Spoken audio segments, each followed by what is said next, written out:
दोस्तों, कल्पना कीजिए एक साधारण दिन है और अचानक आपके भीतर एक अद्भुत बदलाव होता है। आपकी ऊर्जा बढ़ जाती है, मन पूरी तरह से शांत हो जाता है और आप अपने भीतर की असीम शक्ति को महसूस करते हैं। यह सब कैसे संभव है? क्या यह किसी चमत्कार जैसा नहीं है? नहीं, ये वो शक्ति है जो आपके व्रत और उपवास से उत्पन्न होती है।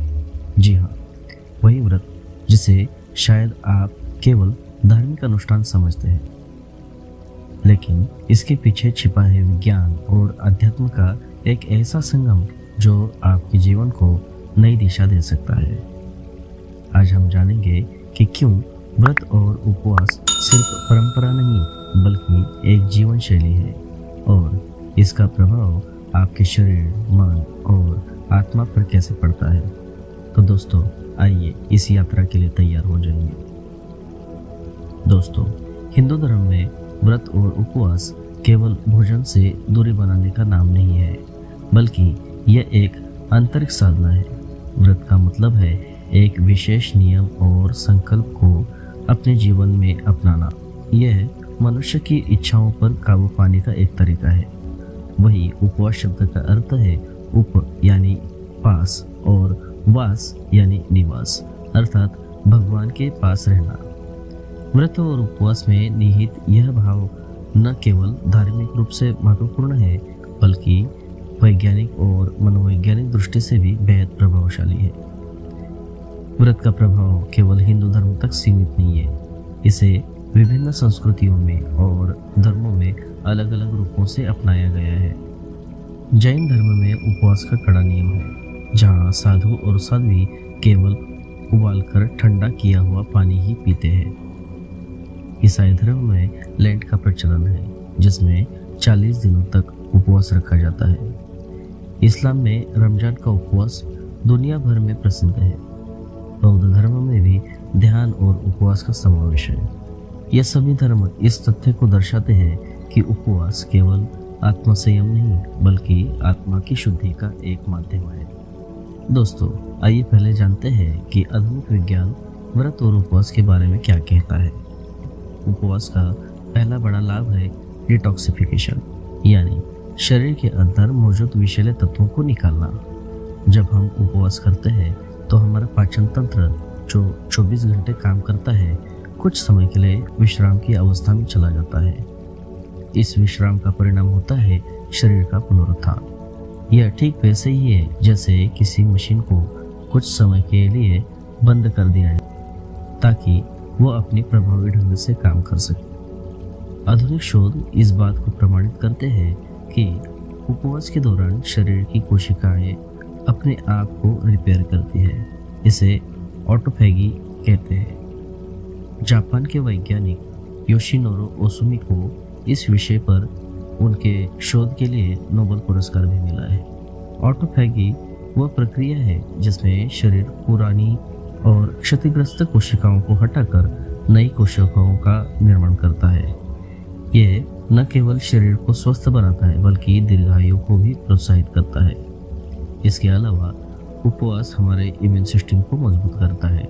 शोध यह भी बताते हैं कि नियमित उपवास मधुमेह और हृदय रोग जैसे गंभीर बीमारियों के जोखिम को कम कर सकता है। वजन घटाने के लिए आजकल प्रचलित इंटरमिटेंट फास्टिंग इसी का एक आधुनिक रूप है। यह प्रक्रिया न केवल शरीर के वजन को नियंत्रित करती है बल्कि मानसिक स्वास्थ्य को भी बेहतर बनाती है। उपवास के दौरान शरीर में ह्यूमन ग्रोथ हार्मोन यानी HGH का स्तर बढ़ता है, जो मांसपेशियों को मजबूत करने और चर्बी को घटाने में मदद करता है। साथ ही उपवास से इंसुलिन की संवेदनशीलता बढ़ती है, जिसे रक्त में शर्करा का स्तर नियंत्रित रहता है। यह सभी वैज्ञानिक तथ्य उपवास को केवल धार्मिक अनुष्ठान से कहीं अधिक प्रभावी बनाते हैं। दोस्तों, अब बात करते हैं व्रत और उपवास के आध्यात्मिक पक्ष की। हिंदू धर्म में व्रत का उद्देश्य आत्मा की शुद्धि और भगवान से जुड़ाव है।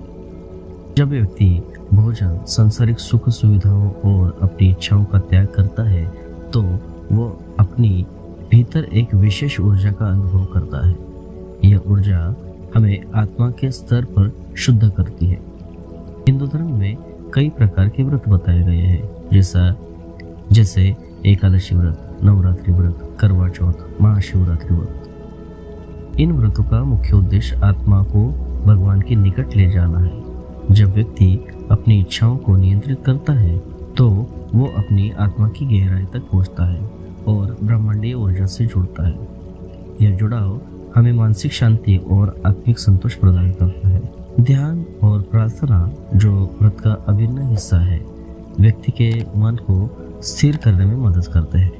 वैज्ञानिक रूप से भी ध्यान का महत्व सिद्ध हो चुका है। ध्यान के दौरान मस्तिष्क में अल्फा वेव्स की सक्रियता बढ़ती है, जो शांति और खुशी का अनुभव कराती है।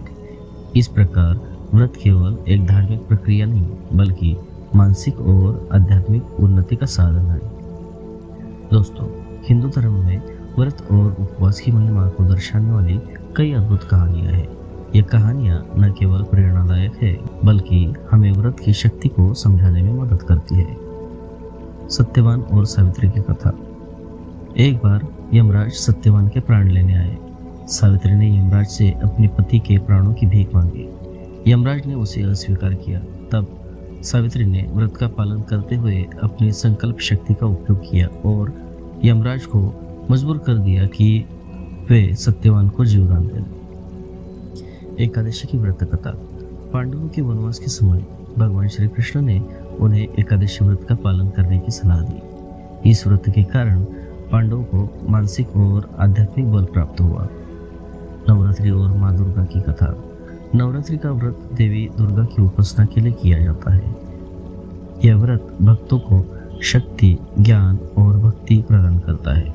माँ दुर्गा के 9 रूपों की पूजा करके व्यक्ति अपने जीवन में संतुलन और स्थिरता प्राप्त करता है। दोस्तों, व्रत और उपवास को केवल धार्मिक दृष्टि से देखना उचित नहीं होगा। आज का विज्ञान भी इस तथ्य को स्वीकार करता है कि व्रत और उपवास शरीर के और मन के लिए आवश्यक है। धार्मिक दृष्टि से देखा जाए तो ये आत्मा की शुद्धि का माध्यम है। वही विज्ञान इसे डिटॉक्सिफिकेशन, ऑटोफैगी और मानसिक शांति का आधार मानता है। दोस्तों, आधुनिक जीवन शैली में उपवास करना थोड़ा मुश्किल लग सकता है, लेकिन कुछ आसान तरीकों से आप इसे अपनी दिनचर्या में शामिल कर सकते हैं। साधारण उपवास से शुरुआत करें। शुरुआत में आप एक समय का भोजन छोड़ सकते हैं। धीरे धीरे इसे बढ़ाएं। फलों और तरल पदार्थों का सेवन करें। नारियल पानी, फलों का रस और सूप उपवास में सहायक हो सकते हैं। Digital detox. उपवास के दौरान फोन और इंटरनेट से दूर रहें। यह मन की शांति के लिए अत्यंत आवश्यक है। ध्यान और प्रार्थना। उपवास के दौरान ध्यान और प्रार्थना करना मानसिक शांति के लिए बहुत उपयोगी है। दोस्तों, व्रत और उपवास केवल धार्मिक अनुष्ठान नहीं है, यह हमारे शरीर, मन और आत्मा के लिए एक संपूर्ण चिकित्सा है। यह हमें सिखाता है कि इच्छाओं पर नियंत्रण करना ही सच्ची ताकत है। अगली बार जब आप व्रत रखें तो इसे एक नई दृष्टि से अपनाएं। इसे केवल परंपरा नहीं, बल्कि अपनी आत्मा को ऊंचा उठाने का माध्यम बनाएं। अगर ये वीडियो आपको ज्ञानवर्धक और प्रेरणादायक लगा हो तो इसे लाइक करें, अपने दोस्तों के साथ शेयर करें और हमारे चैनल को सब्सक्राइब करें। आपके विचार हमें जरूर बताएं।